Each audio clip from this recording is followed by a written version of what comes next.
而来，瞬间就将星爷给狠狠地撞倒在了地上。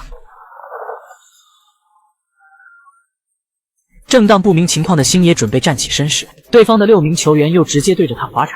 随后他们更是将星爷当成了足球，对着他就是一顿猛踢。被打得头晕目眩的星爷抬头向着场上看去，却发现自己的师兄弟们正在被汽修队的球员们修理得惨不忍睹。而此刻的汽修队队长正手拿锤子和扳手，在场上大开大合修理的正是星奇。看着他们这配合娴熟的修理踢法，想必以前也没少干这种事。看着师兄弟们一个接一个的接连倒下，星爷连忙找到了身为球证的达叔，质问他为什么还不吹哨。可没想到达叔却直接掏出红牌将他给罚下了场。星爷不服还想理论，可达叔却丝毫不为所动，还对着星爷大声的呵斥道：如果他们连这一关都过不了，以后就不要再说踢球了。这不过是踢球，你以为打仗吗？真正的比赛就是打仗。